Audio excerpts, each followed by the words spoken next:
The title of the event was Who Rules Iran? It's a really big question, as you can imagine. And what we thought we would do today is start by maybe posing that question again and getting a short response from her, because we thought it would be very important for us all to have a same starting point, same understanding of who some of the main political actors are in Iran today, how they got to where they got, and how much power they really have. So why don't we start right there, and then we can move into some of the other topics. I started yesterday with the man who rules Iran today. And I'm going to try to make it as simple as possible and as short as possible so that we can have a conversation here.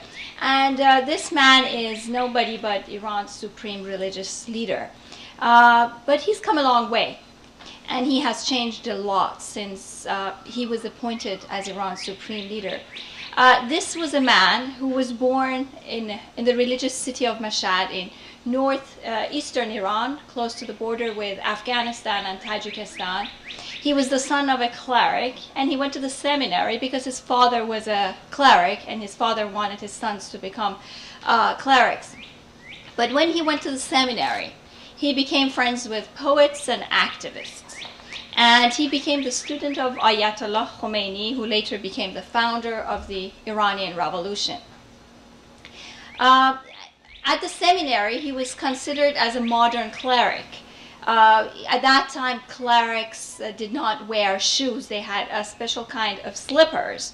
They didn't wear watch. It was considered too modern. They didn't watch television. They didn't listen to the radio.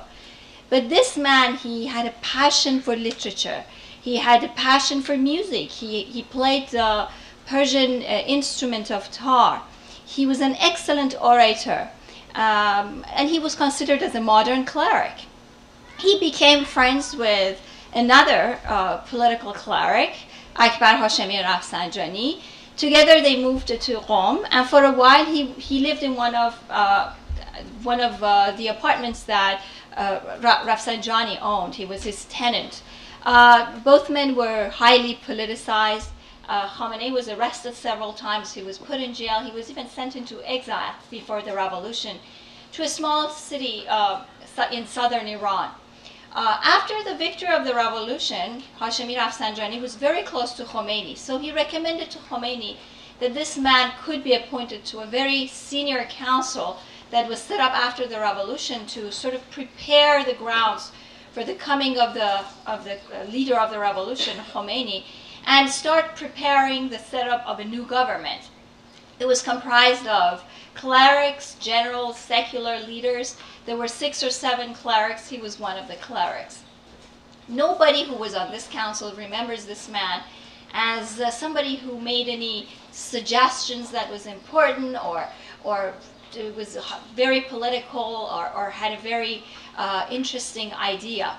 But he stayed in politics. Again, his mentor, Hashemi Rafsanjani, helped him become a minister of defense when the war broke out with Iraq.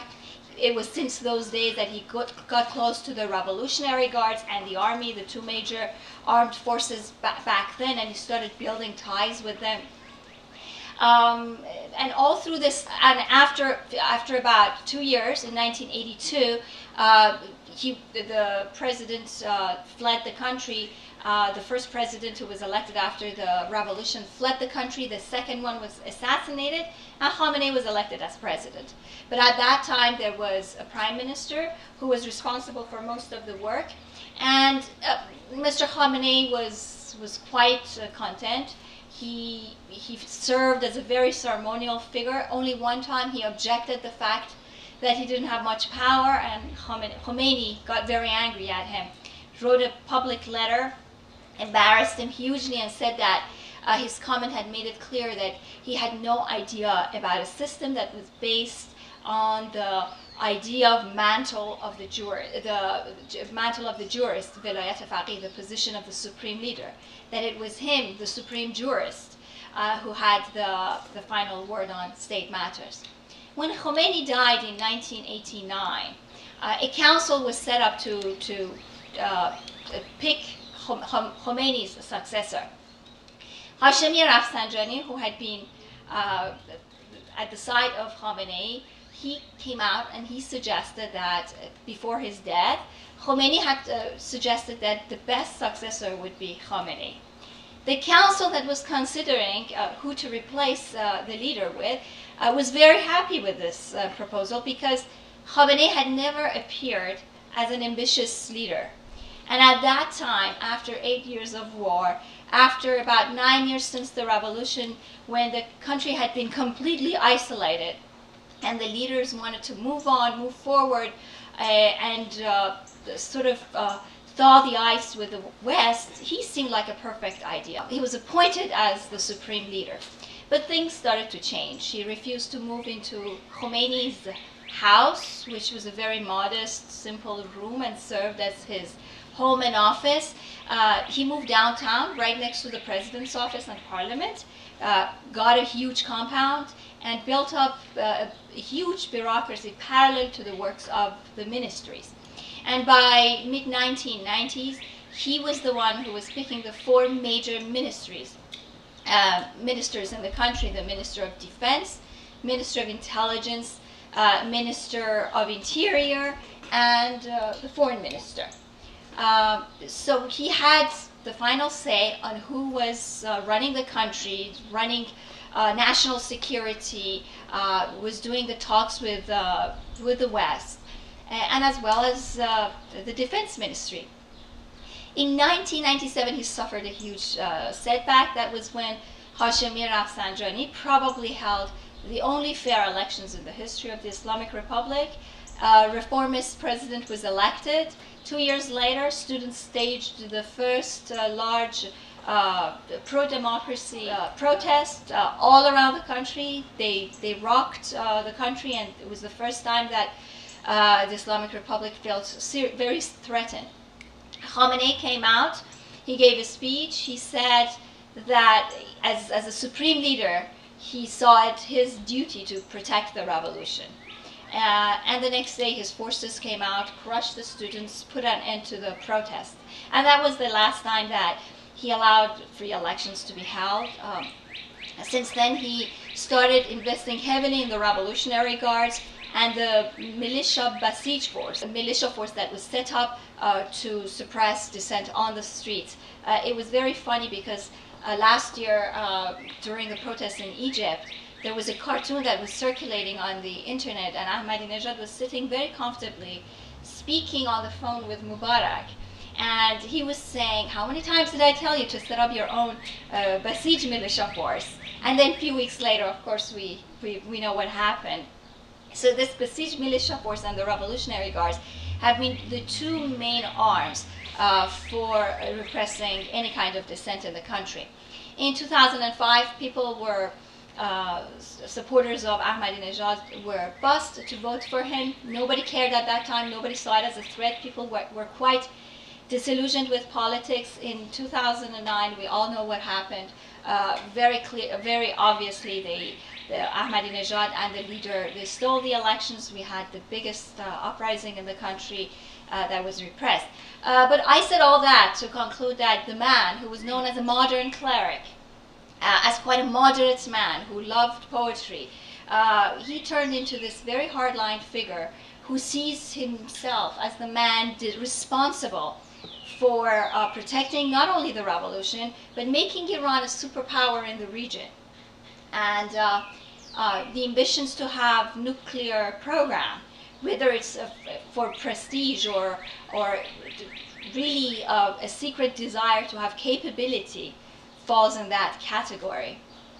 So as a follow-up to that then, I mean, you've been talking most of the time now about the supreme leader, the Ayatollah Khomeini, and you have not really talked about Ahmadinejad. And yet he's somebody that we seem to be hearing a lot more from. Now, part of it is the sensationalist speeches that he gives when he comes to New York and is in front of the General Assembly of the United Nations. But what's the power dynamic between the 2 of them? Well, you know, that's interesting. You have pointed out to exactly the right reason why he has become sort of the face of Iran, because he has not missed a single opportunity to come to New York and to make a speech there. He is the first president who has done it every year since 2005 when he was president. But the thing is that a president doesn't have much power. The final word with all state matter remains with the supreme leader. He started making all these fiery speeches, especially over Iran's nuclear program and then hostility toward Israel. And so he sort of became the face of defiance, the face of animosity with Israel. Let's wipe Israel off the map. But it was all words. And it seems like the supreme leader approved of that, as long as he was expressing anti-Western policies that were sort of keeping Iran in its isolation. He has only one more year to go, Ahmadinejad. His power has increasingly diminished. The last blow came last month in February when parliamentary elections were held. None of his allies got elected except for about a dozen of them, and this is in a parliament of 290 seats. And just yesterday there were the runoff elections and none of his allies got in. So he's lost a lot of his clout, and he's got only one more year to go. He's quite stubborn. He might give a hard time to the leader, but he doesn't have much left so that he can exert any power. Is there any indication or any sense of who might be coming after him, in terms of who makes up, or who are some of the individuals who make up that next generation of leaders in Iran who we should probably be watching? Well, you know, this is where this very interesting character of the leader comes out. How calculating he has been. And throughout the past 2 decades that he has been the supreme leader, he has practically eliminated the possibility of any kind of alternative to the Islamic Republic or any kind of leadership to emerge. So there's no one that you can look around, or at least within the political elite now, that you can point to them as possible leaders. But Iran has been very unpredictable. All the popular leaders who have emerged, like the reformist president or the prime minister who became the opposition leader in 2009, we never saw them becoming potential leaders. Mm-hmm. And maybe before we move on to some of the other issues that really have been in the news, namely Iran's nuclear ambitions, let's spend just a couple minutes talking about civil society. I mean, I think many people around the world were really gripped by the developments in 2009 and the Green Movement. Where is the Green Movement today? Well, you know, the Green Movement, I think, was a social movement. It was not a political movement. It came out on the streets very spontaneously, emotionally, unorganized, and then somehow there was a will, there was a desire to remain peaceful.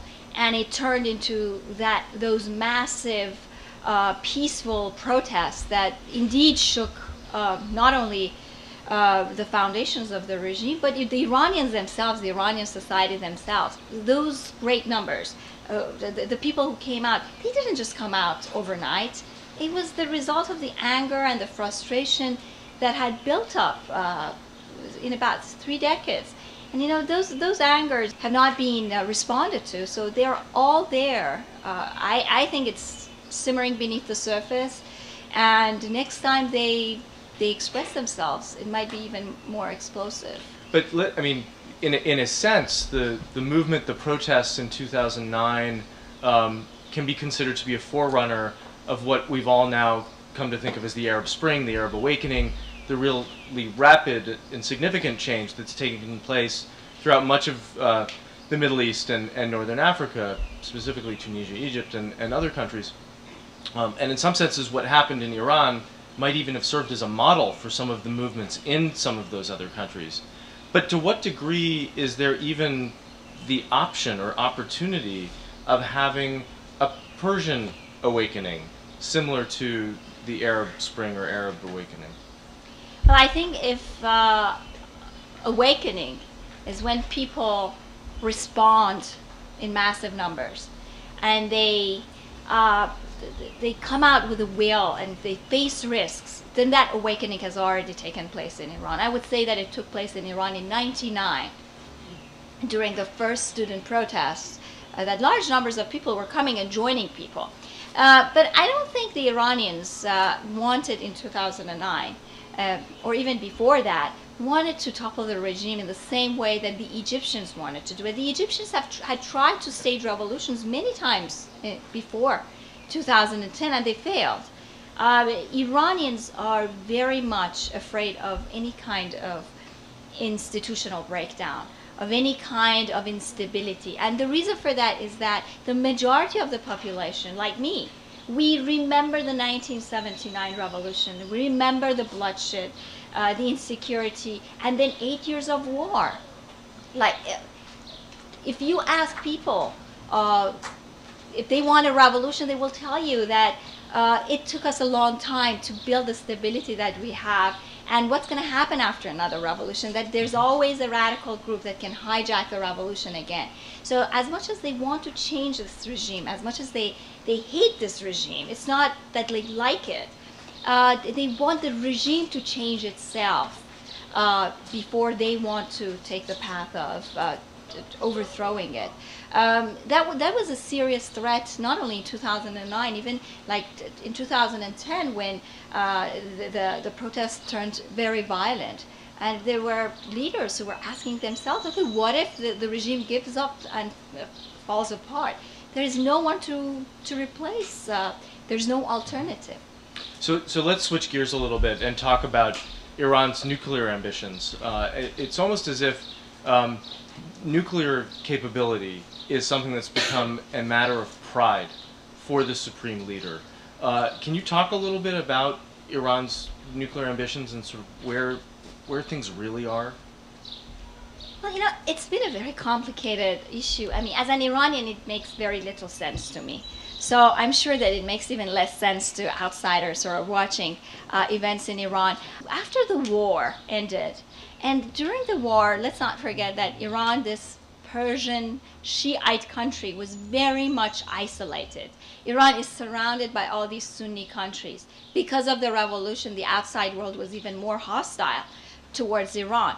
And during the war, all the countries in the region, all the Sunni Arab countries supported Saddam. The West supported Saddam against Iran. Iran was the country that wanted to export its revolution.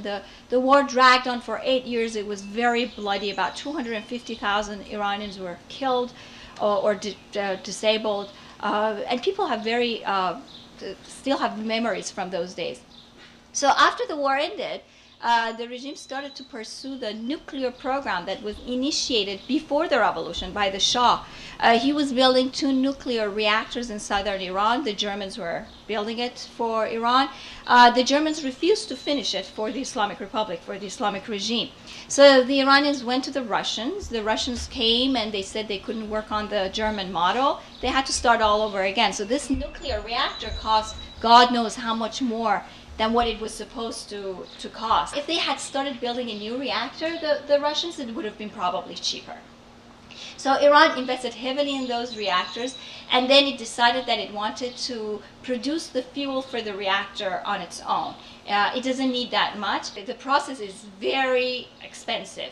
It needs enriched uranium that is turned into a rod, but the uranium has to be enriched to 3.5%. So it didn't make sense, because if Iran was going to just buy the fuel, it would have made financial sense and in any possible way. So it was then that the West became suspicious towards the early 2000s. In the beginning, the Iranians agreed to shut down the enrichment facility, and in 2005, when Ahmadinejad was elected, he broke the locks that the nuclear inspectors had put on the facilities and started enriching uranium. But that was not all. A few years later, they started the second enrichment facility, dug deep underground, and here they started enriching uranium to 20%. Well, if it's enriched to 3.5%, it doesn't matter, it's not dangerous. But once it's enriched to 20%, it can be easily converted to higher percentages, over 90%, which is what helps them make the bomb. That was when the West became really, really concerned. So now they have produced about 100 kilograms of 20% enriched uranium. They say they want to use this as fuel for a test reactor that they have in Tehran. This reactor is really old. The technology that it's using is from the 60s. And on the other hand, Iran does not have the proper technology to make the fuel rod. So enriching is one thing, and then making the rod is another thing. So, I mean, it doesn't make sense. I mean, they need 100 kilograms of enriched uranium every 22, 23 years. So how do average citizens in Iran feel? Do they think that these nuclear ambitions are driven largely by a peaceful pursuit of energy, or more a military and strategic, or more out of the desire of gaining a military and strategic upper hand within the region? When I was in Tehran, I used to ask people all the time, and I traveled, I asked people everywhere, what do you think about Iran's nuclear program? And I said program. And they always responded that if we had nuclear weapons, Saddam wouldn't have attacked us. And I would ask them again, well, I didn't say nuclear weapons. Iran claims that it won't make nuclear weapons. I asked about the program. And then the second answer was, well, nuclear program is our irrefutable right, which is the line that the government has been repeating over and over since 2005. And then my third question was always, well, do you know how much it has cost so far? And would you have preferred to get one free meal a week than to have nuclear power? And then they would start changing their answer, and then it was different. And to a point that a lot of people always said that if the program was posing a risk, that if it meant a military strike against Iran, they didn't want it. So people are very much kept in the dark about what the purpose of the program is. There is this secret desire to have weapons to keep the enemy away. But then in the meantime, the government has turned this into a pride issue over the past several years, and it cannot back down easily. The talks have reached a point that I think Iran is willing to make a compromise because the sanctions are hurting, but it definitely needs a face-saving offer. How could that offer look? Well, in my opinion, get the 20% uranium, let them enrich up to 3.5%. That's not dangerous. The technology is really old. They would not even be able to produce nuclear fuel for the reactor in the south, and after a while they will give it up on their own. So Iran, I mean, largely because of the nuclear question and the nuclear issue, Iran has been subjected to trade embargoes and to sanctions. What sort of an impact are those embargoes and sanctions having on Iran? They are hurting Iranian civil society more than the government, because you have a government that has access to windfall oil revenue. Oil prices have never been so high, $100 a barrel for how long? Over 5 years now. And they can cope with any kind of difficulty. They just buy whatever they need for higher prices in the black market. And in addition to that, Iran has been faced with sanctions. Since the formation of the Islamic Republic, they are experts at circumventing them. So one of the issues, of course, that we've been watching very closely in the United States, and certainly that Israel has been watching, is what is happening in Iran in terms of its nuclear program, and which direction is Iran going. And there's been a lot of discussion about the potential of armed conflict, the potential of war involving Israel, Iran, and the United States being drawn into that. How likely do you think that is? I think it's madness, so I don't want to think about its likelihood. It's absolutely disastrous. If there is a war, it's not going to be like anything in Afghanistan or in Iraq. We are talking about a country that is much more powerful and capable than either of these two countries. It has arms outside its borders. Iran is a Shiite country, and there are Shiite populations all over the region, in Bahrain, in Qatar, in Lebanon. It has all these proxy forces that are very hostile towards Israel. and in even Afghanistan, in Iraq, the Iranians can easily make a lot of trouble in the region for the Americans, for the Israelis, and it's going to be a big, bloody war. So I don't want to think about its likelihood. It's complete madness. So I guess what kinds of things can be done to avoid conflict by the different powers that be, by Iran, by Israel, by the United States? Well, I think President Obama has been great on that. I mean, he's followed a dual policy of putting pressure on Iran, tightening the sanctions to bring them to negotiation tables, and on the other hand, he has verbally he has constantly repeated that all options are on the table, so he hasn't dismissed the possibility of attacks in order to keep the pressure on Iran. And I think there are people here in the administration who know very well how any kind of military attack can radicalize Iran and can help the radicals in Iran. It would be a blessing for hardliners in Iran. They can once again galvanize the country behind an outside enemy, exactly the same thing that they did in 1979 after the revolution.